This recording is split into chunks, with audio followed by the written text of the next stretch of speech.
Guys, hi! Happy Sunday to all. Ayun. Naluloka lang ako na naiinis na ewan ko ba.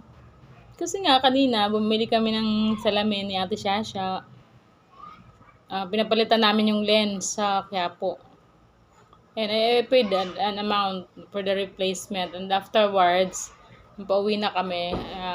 Syempre, 1,000 plus din yung binayaran ko for the one lens. Okay? Binibigyan ako ng resibo ng girl. And I asked for the OR. Okay, so I told her, Miss, do you have an OR? Sabi ng girl, opo, meron po. Okay, tapos dumating yung isang girl. Sabi, te, bigyan mo ng OR. Okay. Nakasimangot na yung babae nung humihingi ako ng OR. Tapos, nakasimangot siya, compute siya. Alam mo yung nakakatawa doon, binigyan niya ako ng OR, hinati niya, hindi niya pinakita, di ba pinunit niya yung OR. Yung name of their store, hindi kasama, pero hinayaan ko lang, sige, okay lang, para ano. Sabi ko, bakit may mga taong ganun? Bakit? Di ba? Okay naman sa akin, di ba? Kasi, pagdating, di ba mayroong tinatawag na Consumer Act, di ba? The consumer has the right to whatever claims na ano, na talagang due to them, di ba? So, I don't know that these people, why are they acting like that? Bakit pag naghihingi sa kanila ng resibo, ganun yung behavior nila, di ba? Official receipt.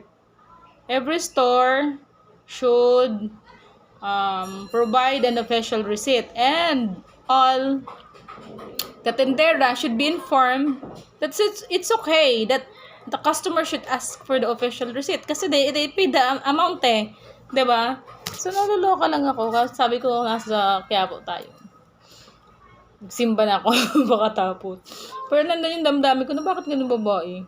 Nung humingi ako ng OR, galit siya. Tapos, nung pinunit niya. Yung pinunit niya talaga yung name of the store. Binigay, she gave to me. Pero hindi naman siya makakatanggi kasi nabibidyoan ko yung store nila eh. Diba? Bakit pinunit niya yung resibo? Hindi man lang ayusin yung pagpunit para maibigay sa'yo yung OR na nandun yung pangalan nila. Diba? So, talagang tinanggal niya yung pangalan ng ano. Ay, matatrace naman ng BIR yun, just in case, di ba? Pag may mga, okay lang. Yun lamang. Mali eh. Dapat ma-advise ng BIR yung mga nag-i-issue ng receipt na hindi yan din dapat tinatanggal yung pangalan ng store. Kailangan nakikita ng customer yung pangalan ng store at pag nagbibigay kayo ng resibo, wag niyong pupunitin na matatanggal yung pangalan. Pinunit niya talaga ito. Galit siya eh. Nagalit siya na naghingi ako ng resibo. I don't know why. Why are these people? What are their motive? Why are they angry? Diba? So, yun lamang. So, bayan, thanks for watching. Kaya kayo guys, give the customer what is due to them. Okay? Bye. I love you all.